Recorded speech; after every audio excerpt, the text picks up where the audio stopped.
the Lord and most worthy of praise.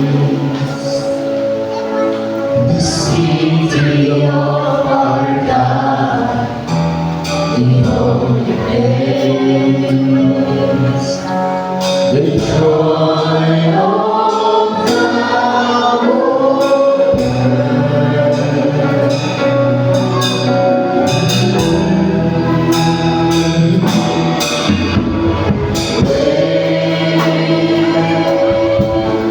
Is the Lord and only have the victory. He hates us against the enemy. We bow down on our knees.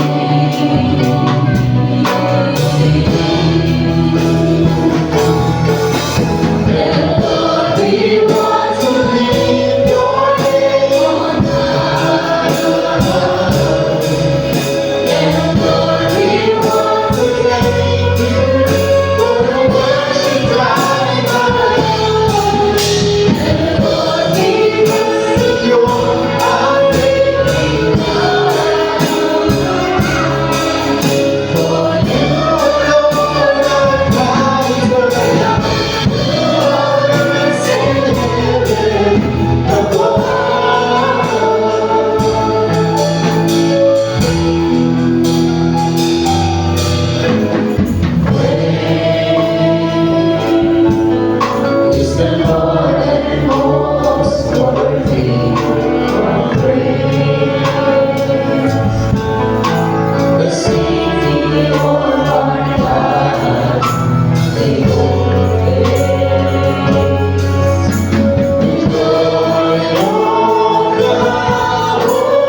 every one of us,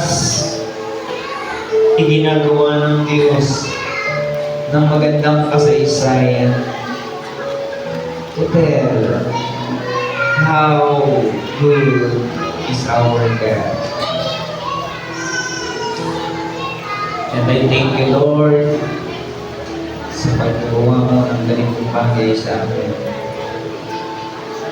Really, you are so good. The message for today, you will ride the wings of favor.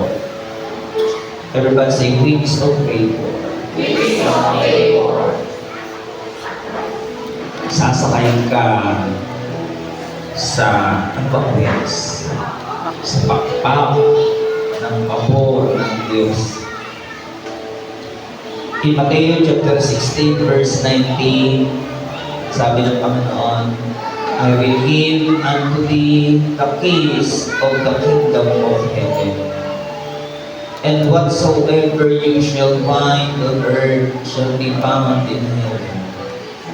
And whatsoever shall loose on earth shall be loosed in heaven. Ang ating mong gawain ay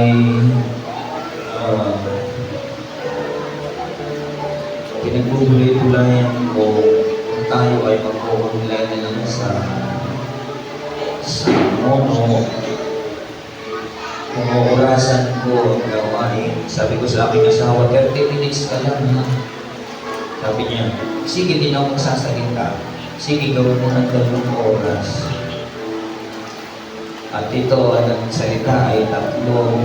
Parang ang gusto manirakin mo mga kulay na lang.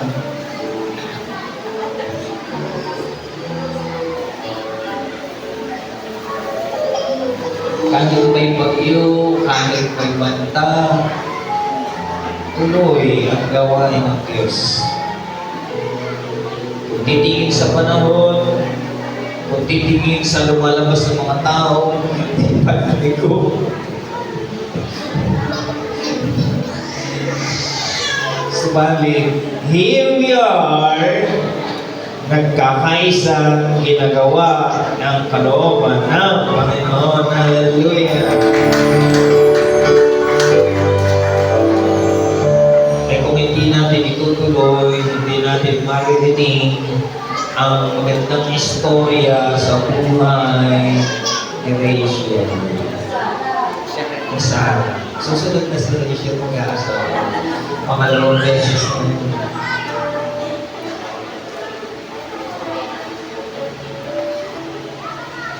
The Lord said that I should tell you to rejoice because He picks you. Dinampot ka niya. Again, sabi niya, the Lord said that I should tell you to rejoice. Tinangan niyo kung mawala yung mga kalungkit. Asa ba si May? Nakalulong kung aking mga kapatid na ito. Si Jane, sino pa yung isa? Si Maricel, saan na yun? The Lord said, I should tell you to rejoice. Dahil Jesus picked you.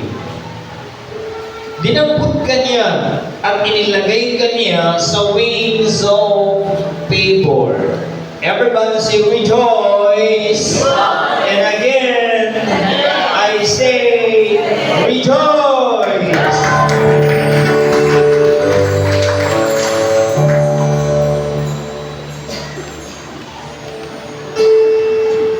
You will get to your destination. Saan ba? You will get to your destination. Makararating ka din. Nobody can stop you. If they can stop God, if they cannot stop God, they cannot stop you. Kung hindi nga niya napigil ang pagtatagumpay ng Panginoon, ikaw din. Anumang hadlang, anumang paraan, anumang ginagawa ng kaaway, in the end, you will get to your destination. Maraming taon, ilang taon si Sarah? Naka 8 years. At tinarget nga siya na isa sa palayasin sa opisina kasi panay daw ang mga muna sa office. At noon, napipinda nga yung dinadala sa trabaho na magparol sa mga si Jacob din ay pinaalis. Sa kanyang makakita na supervisor kasama mo.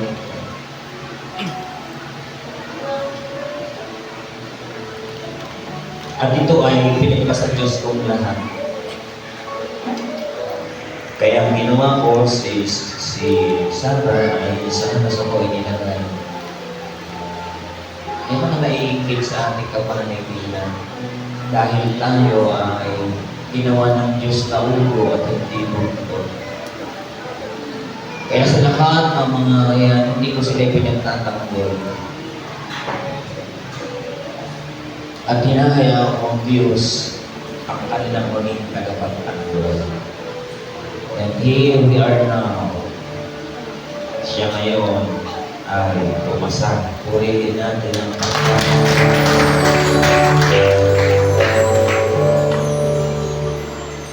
You will get to your destination. Sabi mo sa iyong kalapit, you will get to your destination.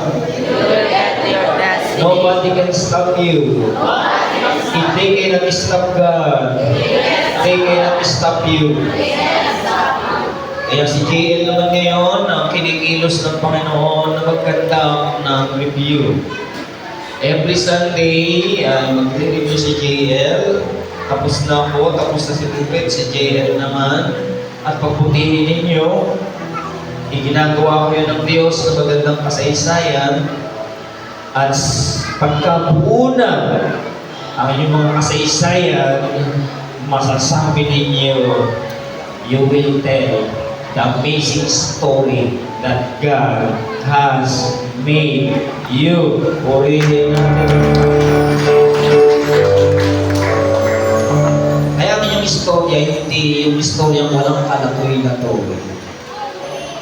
Ang inyong mga story ay talaga ng mga kamangha-mangha, mga amazing story. Habang nagpapatotoo si Sarah, sabi ko, pinakita mo ba kay Rocky yung God's will? Naituro mo ba kay Rocky? Hindi pa. Nagkakahiya pa sila. Maganda kasi pinakikita mo sa kanya para nasusubaybayan niya ang iyong story. Pagka may mga ganong story, sinasabi sa Mrs. ko, parang mayroon kang kaisa sa ginagawang story kasaysayan ng Diyos ay nababanggit ng Mrs. ko ang Israel. Sa huling digmaan ito ng Israel, tatlong bansa ang tutulong-tulong: Syria, Lebanon, Iran.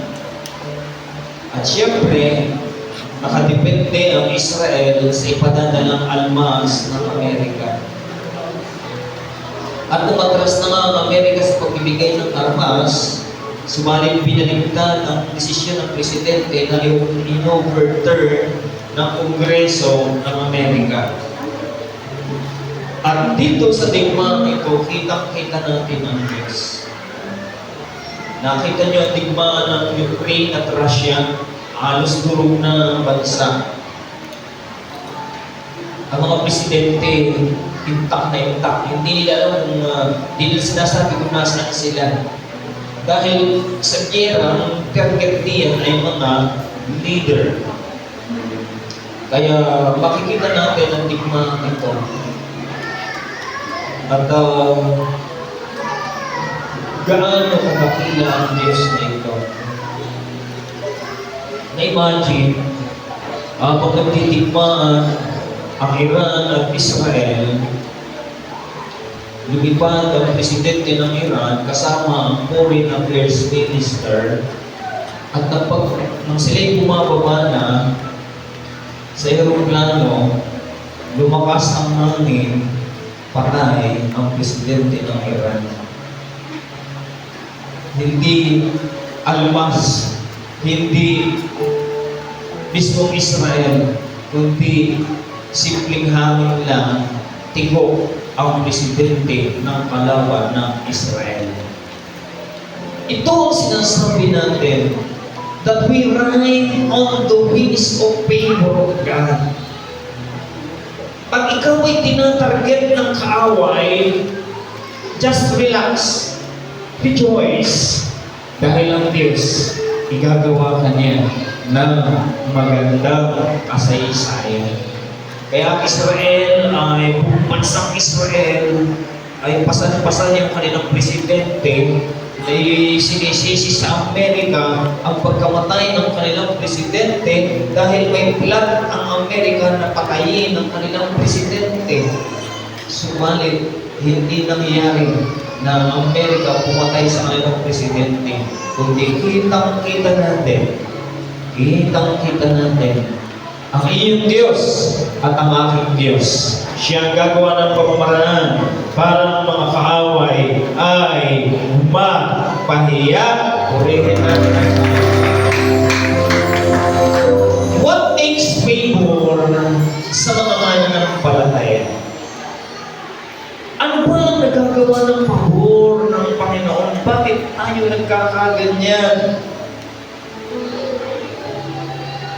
Nabagin ng Brother Ruben, anak, taka ko yata. Hindi ka namumasa.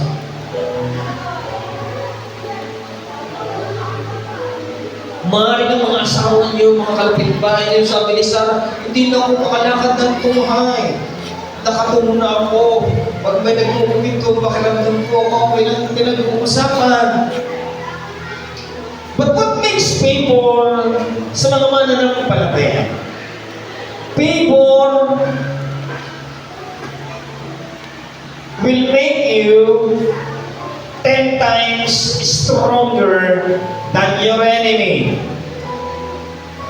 God will make you 10 times bigger than anyone fighting you.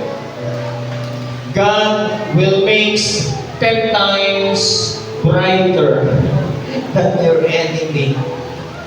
Magiging matalino ka 10 times. Pag naranasan mo ang pabor ng Diyos, ang hindi mo mga sagot, masasagot mo dahil ang pabor ng Diyos ay ipinagtitiwala sa inyo. Kaya sa panahong panghihirap ng test, sa panahong ayaw mong makita ang result ng test, sa panahong iyan, magagalak ka, matutuwa ka, dahil mararanasan mo ang pabor ng Diyos, greater, bigger, brighter, 10 times than who you are. Amen! You will get to your destination. Ayun si Angel, hindi pa nakakapagturo. Sabi ng Panginoon, you will get to your destination. You will arrive at the perfect time. It will happen. It will happen. It will happen. Iginagawa lang kayo ng Diyos ng magandang kasaysayan. Kay Pastor Angyo, may lumapit sa kanya. Isang lalaki. Problemado ang lalaki sa akin niya, Pastor.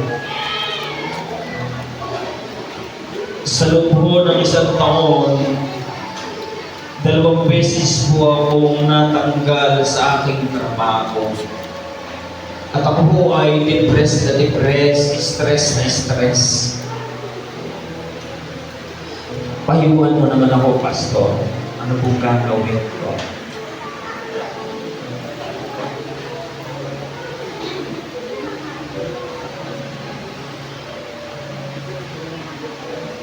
He lost 2 jobs in 1 year. He was so frustrated. I said, sabi ni Pastor Angyo, lift up your head up. taas mo yung ulo, taas mo yung noo. Ay, tumuntungo na nga kasi, parang si Sarah. Nakatungo na. Ang sabi ng lalaki ng Diyos, umayos ka. Taas mo yung noo. Who told you that it is over? Sino may sabi sa iyo na hindi ka nakakapasa? Sino may sabi sa iyo hindi ka na makapagtatrabaho? The pastor said, try to do this week every week. Gawin mo kaya ito, bawat linggo. Sa linggo, mayroong 7 araw. Kumain ka ng 4 na araw. At sa mga susunod na 3 araw, ikaw ay mag-fasting. Tubig lang ang iyong kakainin. Can you do it? Matindi ito, no? Hindi pa kayo dumarating sa punto ng ganito ang pinagagawa sa inyo ng lalaki, babae ng Diyos. Pero ito matindi. Bawat linggo, anak, kakain ka 4 na araw. Sa 3 araw, tubig na lamang siguro. Mamayag-bayag na. Kaya ba ninyo yun? Baka si Jeremy mamayag pag gano'n. Sabi niya, can you do it? Sabi ng lalaki ng Diyos, sabi niya, he said, I will do it. Gagawin ko yun. Kanya-kanyang formula, narinig niyo, kanya-kanyang formula yung ginagawa ng Diyos. Kaparehas nito. This is the amazing story that you will tell. Dala-dala niya, patutuwa niyo yan eh.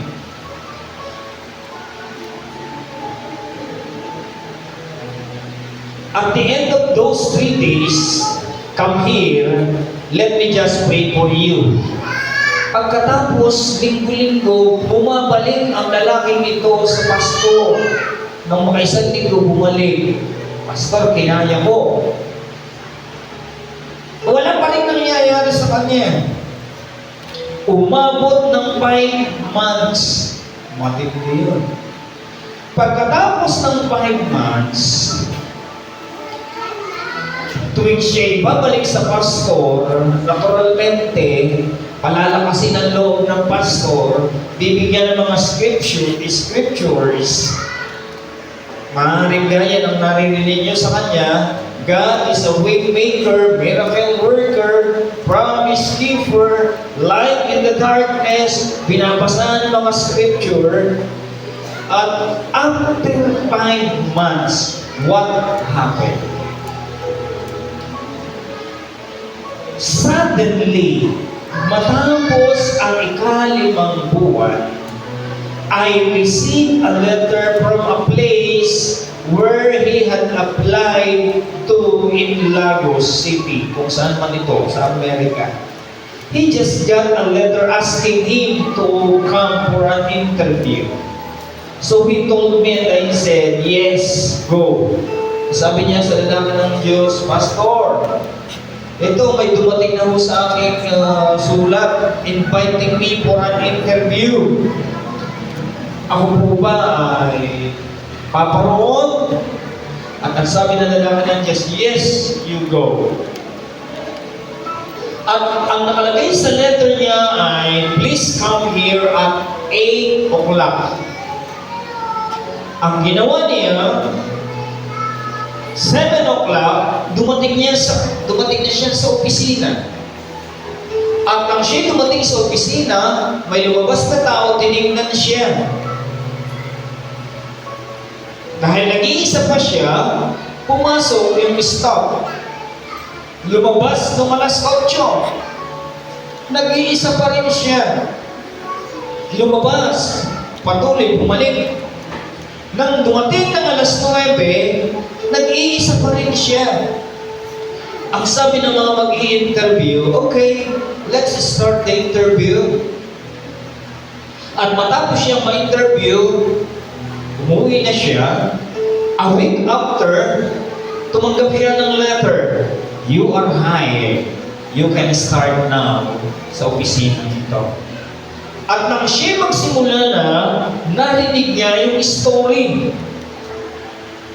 Ang story pala yung ganito. Sinabi sa kanya, alam mo, 13 kayong pinadala ng letter. Subalit, nakapagtataka, ikaw lamang ang dumating. At nang umalis ka, nang magre-reklamo yung 12 i-interview, sabi niya, bakit hindi nyo kami in-interview? Eto, may letter kayo na kami nakaschedule ng interview ng 10 o'clock. Unang himala, nasulat sa kanyang papel, 8 o'clock. Sa 12, 10 o'clock. Diba? Napakagandang story. Possible na yun. Ang graduation nga namin, piniprint, ibang oras na nakalagay eh. Kasi sa iba-ibang oras na So nagre-reklamo, pero ang sabi ng staff, sorry. Dahil ang nag-interview sa inyo ay galing pa ng ibang bansa at lilipad siya ng 10 a.m. Kung dumating kayo ng 9 a.m., sana na-interview kayo. Kaso, bago pa lamang, ang pangalan nyo ay sinalate. Lagi kayong late, hindi kayo ma-hire. Pag kayo nag-a-apply, kailangan dumarating kayo ng mas maaga. Kaya siya, alas 7, nandun pa. Ay kung kayo 12 nga naman ngayon, alas 10 ng oras, dumating ng alas 9, di sana na-interview. Ay wala, hindi sila na-interview. Kaya siya ang nakaisalip na yung iba. So pag ikaw ang pabor ng Diyos ay sumasa iyo, wala kang kalaban. Wala kang kalaban. Wala kang kalaban. Purihin natin. Dahil at 10 a.m., nasa airport na yung nag-interview sa kanya at lumipad na. Ganun ang nangyari. Kaya napakabuti ng Diyos na ating pinaglilingkuran. Amen?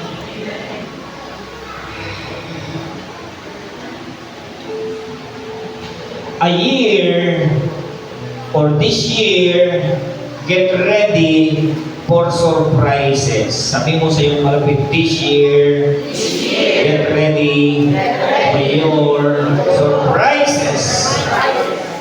When you thought nobody will receive you, where they rejected you and turned their back against you, the same people will begin to look for you and they will ask you, please come back. It was a mistake.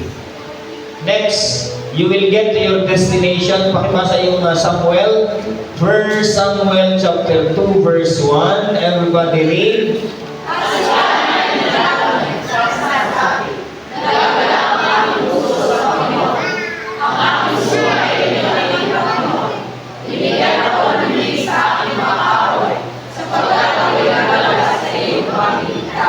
Binigyan ako ng bibig sa aking mga kaaway.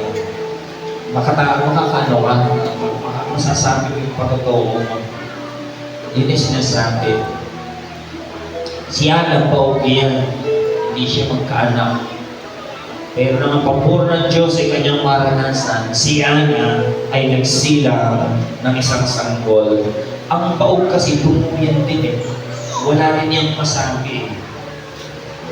Subalit, nang ang pabor ng Diyos ay kanyang maranasan, binigyan siya ng story to tell. Binigyan siya ng bibig sa mga kaaway. Hindi na ngayon siya maaantiran. Hindi na siya masasabing tanga. Hindi na siya masasabing waro. Dahil ang Panginoon, ang pabor ng Diyos, ang gumawa upang siya ay magsalita, upang siya ay magpatotoo, sapagkat ako'y nagagala sa iyo pagliligtas. Daman-daman niya yun na siya ay kinahagapan, kinahabagan, nilingap ng kataas-taas ang Diyos. Next slide.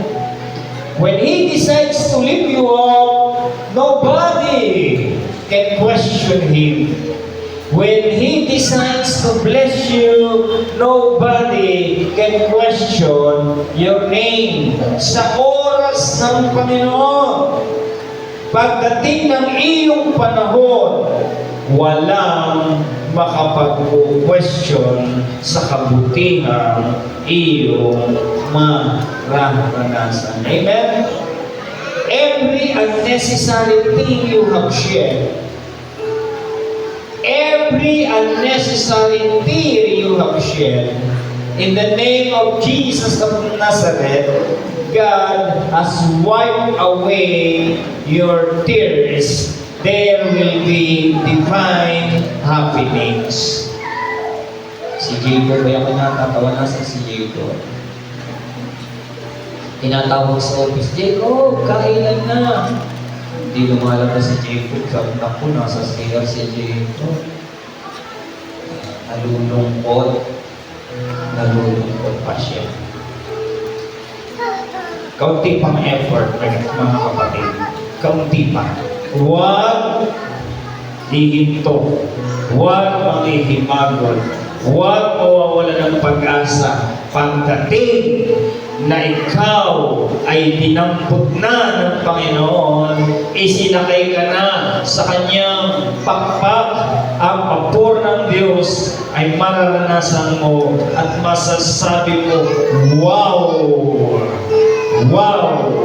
God is good all the time.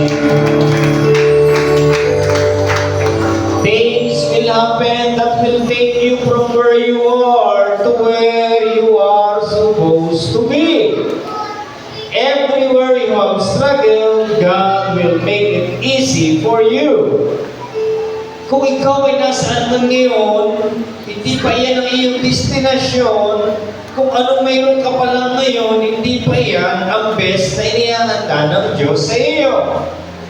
Mayroon pang best na nag-iintay sa iyo at darating ang araw, you will be in a place where you should be. You are supposed to be.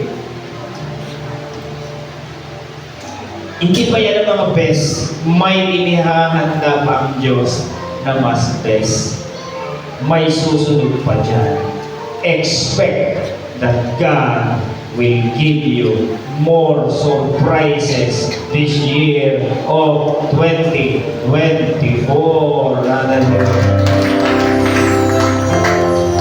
Lahat ng nalulungkot, magsaya.